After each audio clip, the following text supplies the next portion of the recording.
Bismillahirrahmanirrahim. Assalamualaikum warahmatullahi wabarakatuh. Perkenalkan, saya Haura Maulidanti dengan NPM 10100120056 dari Fakultas Kedokteran Universitas Islam Bandung. Baik, di sini saya akan mempresentasikan mengenai studi literatur saya yang berjudul Peran Imunisasi BCG dan Riwayat Kontak dalam Perjalanan Penyakit Tuberkulosis pada Anak. Di sini saya akan membahas beberapa bagian. Yang pertama adalah latar belakang, lalu yang kedua ada metodologi penelitian, dan ketiga ada hasil penelitian dan juga pembahasan.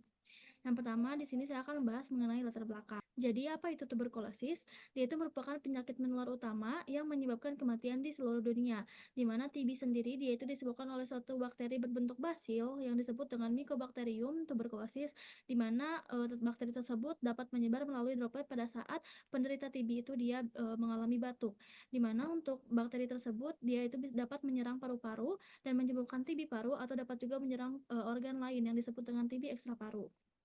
Untuk epidemiologi TB sendiri, di Indonesia pada tahun 2021 dia itu terdapat lebih dari 42.000 kasus TB anak, dan juga angka prevalensi TB di Jawa Barat tahun 2021 adalah 182 per 100.000 penduduk. Lalu selanjutnya ada faktor resiko pada TB anak, di mana faktor resiko pada TB anak itu salah satunya ada riwayat kontak dan juga imunisasi BCG.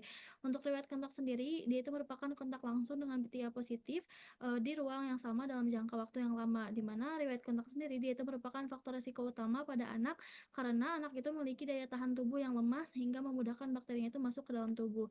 Lalu untuk imunisasi BCG sendiri dia itu merupakan bentuk vaksin hidup yang berisi Mycobacterium bovis yang dilemahkan untuk mencegah TB dan infeksi mikobakteri lainnya.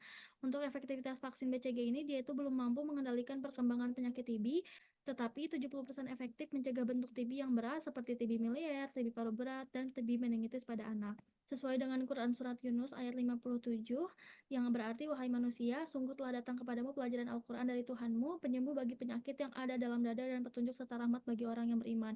Di mana TB primer itu dia merupakan TB paru yang terjadi pada dada, bahwa petunjuk salah satunya untuk menghindari dari penyakit TB itu adalah salah satunya vaksin BCG.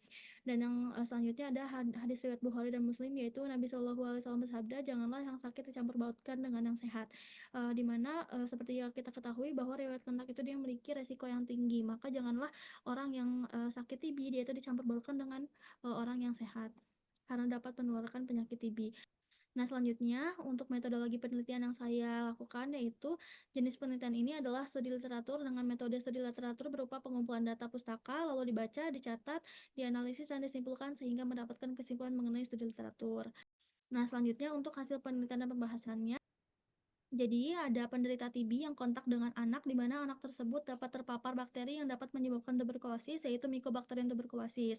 Bakteri tersebut dapat masuk ke sistem pernapasan, lalu akan masuk ke alveolus paru dan akan bereplikasi, di mana bakteri tersebut dapat menginfeksi paru. Pada saat terjadinya infeksi, dia itu akan memicu respon imun dengan mengaktifasi makrofag, sel dendritik, CD4, T helper 1, interferon gamma, dan juga interleukin 2. Nah, di mana untuk respon imun sendiri dia itu dapat dipengaruhi oleh beberapa faktor, yaitu ada status gizi dan juga HIV.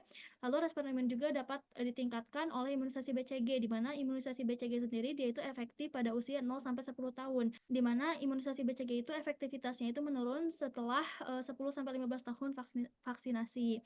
Nah, dari beberapa faktor yang sudah saya sebutkan tadi, maka respon imun tersebut dapat terjadi kegagalan, sehingga pada saat respon imunnya gagal, bakteri tersebut dapat menyerang parenkim paru yang akan menyebabkan TB paru dan juga dapat menyebar atau yang disebut dengan diseminasi, sehingga menyebabkan TB ekstra paru.